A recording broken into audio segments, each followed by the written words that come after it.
নমস্কার বন্ধুরা, আমার ছোট্ট ইউটিউব চ্যানেল আর ডেইলি জিকেতে আপনাদের সবাইকে স্বাগত।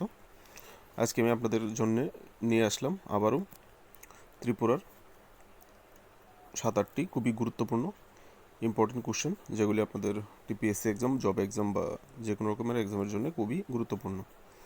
ভিডিওটা পুরোটা দেখবেন, যদি ভালো লাগে লাইক করবেন, চ্যানেলটাকে সাবস্ক্রাইব করে সাপোর্ট করবেন। এখানে প্রথম কোশ্চেনটা হচ্ছে, বন্ধুরা, প্রথম কোশ্চেনের নাম্বার হচ্ছে 37। এর মানে হচ্ছে আমি এর আগে আরও 3-4টা ভিডিওতে 36টা কোশ্চেন আলোচনা করেছি। আপনারা চাইলে গিয়ে চ্যানেলের প্লেলিস্টে দেখতে পারেন। প্রথম কোশ্চেনটা হচ্ছে, which Tripura king established the VM hospital in Tripura. বন্ধুরা, এখানে প্রশ্ন করা হয়েছে, ত্রিপুরার কোন মহারাজা আমাদের আগরতলা যে বিএম হসপিটাল, যেটা বর্তমানে আইজিএম হসপিটাল নামে পরিচিত, সেটা বানিয়েছিলেন কোন মহারাজার আমলে? এটার বন্ধুরা উত্তরটা হবে অপশন বি, রাধাকিশোর মাণিক্য বাহাদুরের আমলে। বন্ধুরা, একটু হিস্ট্রি আলোচনা করি। হসপিটালটার নাম হচ্ছে ভিক্টোরিয়াল মেমোরিয়াল হসপিটাল, আর এটাকে IgM Indira Gandhi Memorial hospital নামকরণ করা হয় 1990 সালে আমাদের ভারতবর্ষের প্রধানমন্ত্রী ইন্দিরা গান্ধীর নামে, প্রাক্তন প্রধানমন্ত্রী। ঠিক আছে, এখানে 2 নম্বর পয়েন্টটাতে হচ্ছে, ইন মে 1873, এটা ছিল বীরচন্দ্র মানিক্যের পিরিয়ড। ওই সময় উনি প্রথম একটা হসপিটাল স্থাপনা করেন, 30 বেড, 30টা বেডের একটা হসপিটাল স্থাপনা করেন। কিন্তু ওই সময় এটার কোনো বিশেষ কোনো নামকরণ করা ছিল না। ঠিক আছে, বীরচন্দ্র মানিক্যের ছেলেই রাধাকিশোর মাণিক্য। রাধাকিশোর মাণিক্য, যিনি 1990 সাল থেকে ওনার মানে শাসন শুরু হয়। In the early 1990, the British government mooted the idea of building grand memorials in the name of queen Victoria in different parts of the country with donation from princely ruler. বন্ধুরা, এখানে বলা হয়েছে 1990 সালের শুরুতে ব্রিটিশ গভর্নমেন্ট, আমরা তো তখন British rule ছিল পুরো ভারতবর্ষে, ইভেন ত্রিপুরাতেও এর প্রভাব ছিল। ওই সময় যে ব্রিটিশরা, মহারানী যে ভিক্টোরিয়া ছিল ইংল্যান্ডের, মহারানী ভিক্টোরিয়ার নামে, কুইন মহারানী ভিক্টোরিয়ার নামে তারা ভারতবর্ষের বিভিন্ন জায়গায় বিভিন্ন রকম মেমোরিয়ালস, স্মৃতিসৌধ বিভিন্ন রকম বানানোর একটা উদ্যোগ নিয়েছিল। আর এটা ডোনেশনটা কোথায় থেকে আসতো? প্রিন্সলি, যে রাজাদের শাসিত যে রাজ্যগুলি আছে, ওদের কাছ থেকে ওদের পয়সা নিয়েই ওখানে মেমোরিয়াল তৈরি করা কুইন ভিক্টোরিয়ার নামে। তো সেই হিসাবেই এটা ছিল ভিক্টোরিয়াল মেমোরিয়াল হসপিটাল, মহারানী ভিক্টোরিয়ার নাম অনুসারে। ঠিক আছে, আর এটাকে 1990 সালে পরে এটাকে রিনেম করা হয় ইন্দিরা গান্ধী মেমোরিয়াল হসপিটাল নামে। তো ওই সময় রাধাকিশোর মাণিক্য বাহাদুর 1 লাখ টাকা দিয়েছিল ব্রিটিশ সরকারকে এই হাসপাতালটা বানানোর জন্য, করার জন্য। এটার কী কারণ ছিল? To avoid the raid of his exchequer, Radhakishore renovated the hospital. Radhakishore ওই সময় হসপিটালটাকে রিনোভেট করে, নতুন করে, মানে এখানে যে 30 হসপিটালে ছিল সেটাকে করা হয় 54 জেনারেল পেশেন্টস।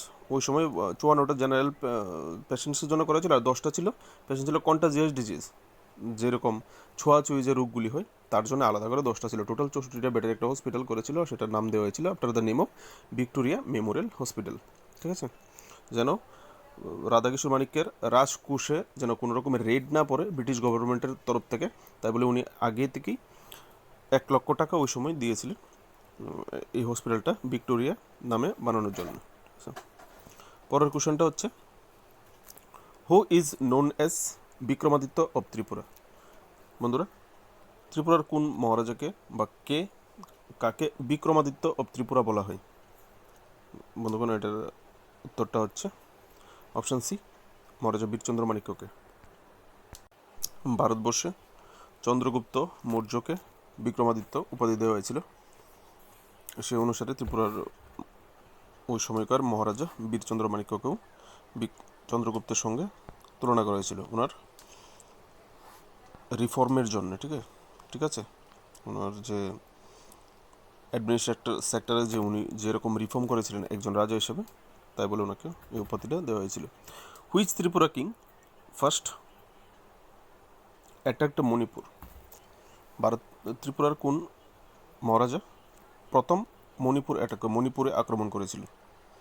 এটার উত্তরটা হবে Dharma Manikya, option C Dharma Manikya.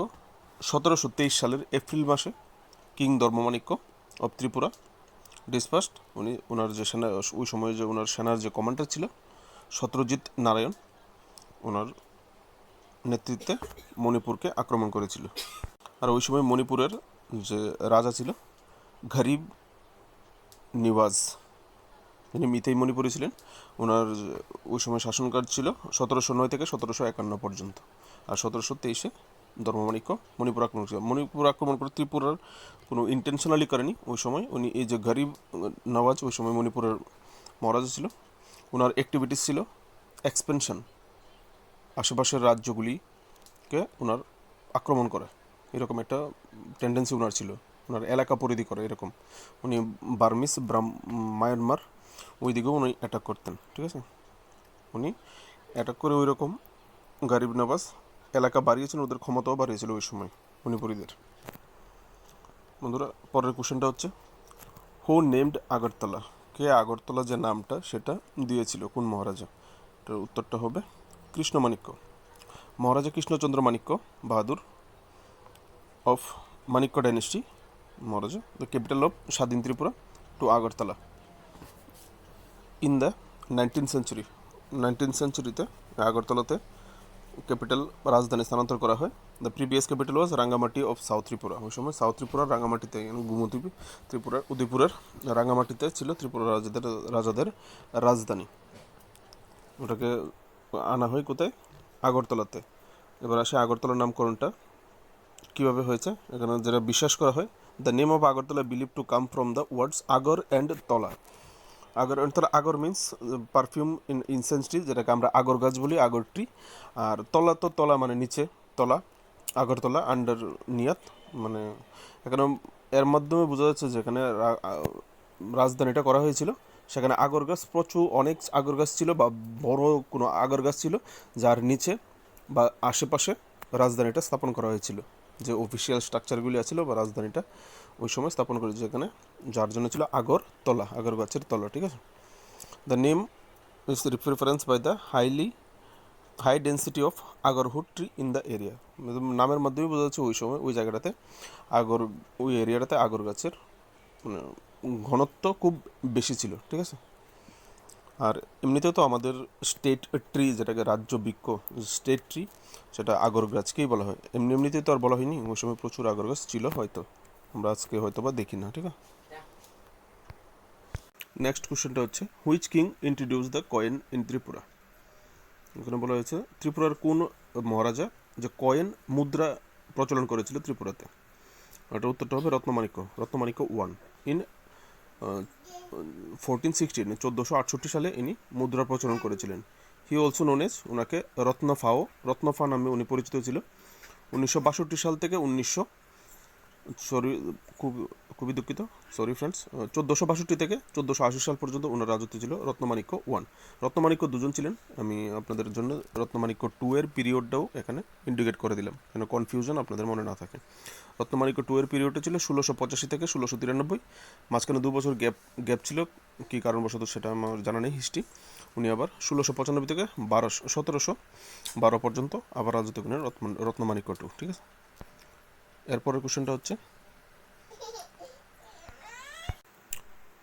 Writing a sixth part or last part of Rajmala was completed during whose regime? বন্ধুরা, এখানে জিজ্ঞেস করা হয়েছে যে রাজমালা, যে ত্রিপুরা রাজরাজাদের যে কাহিনী বর্ণিত আছে যে রাজমালা বইটি, এই রাজমালা বইটির 6 নম্বর পার্ট অথবা লাস্ট পার্ট যেটাকে বলা হয়, লাস্ট পার্ট বা 6 নম্বর পার্ট কোন মহারাজের রাজত্বকালে এটা কমপ্লিট হয়েছে, সম্পূর্ণ হয়েছে? এটার আনসারটা হবে কৃষ্ণকিশোর মাণিক্য বাহাদুরের আমলে, ঠিক আছে, অপশান এ। মনে রাখবেন, খুবই গুরুত্বপূর্ণ একটা কোশ্চেন আপনাদের জন্য। এর লাস্ট যে কোশ্চেনটা আজকে আলোচনা করবো সেটা হচ্ছে each volume of Rajmala is known as. Rajmala বইয়ের যে প্রত্যেকটা খণ্ড আছে, এটা তো আর একটা বইতে শেষ নেই, এখানে ত্রিপুরার 179-184 জন রাজা রাজত্ব করেছে বলা হয়, ঠিক আছে, সব বর্ণিত আছে, তো এক বইতে সম্ভব নয়, এগুলো আলাদা আলাদা খণ্ড আছে, ঠিক আছে। তো ইচ খণ্ড of Rajmala is known age, প্রত্যেকটা খণ্ড রাজমালার প্রত্যেকটা ভলিউমকে কি বলা হয়? খুবই গুরুত্বপূর্ণ একটা কোশ্চেন আপনাদের জন্য। প্রত্যেকটা রাজমালার যে ভলিউম মানে প্রত্যেকটা খণ্ডকে লহরী বা লহর বলা হয়ে থাকে, ঠিক আছে? অপশন এ, উত্তরটা হবে অপশন এ। বন্ধুরা, আজকে এইটুকুই। যদি ভিডিও ভালো লেগে থাকে তো চ্যানেলটাকে সাবস্ক্রাইব করে সাপোর্ট করবেন, ভিডিওটাকে লাইক শেয়ার অবশ্যই করবেন আপনার বন্ধু বা আত্মীয় স্বজনের সঙ্গে। নেক্সট ভিডিও পাওয়ার জন্য বেল আইকন প্রেস করে দেবেন যেন মিস না হয়। Thank you.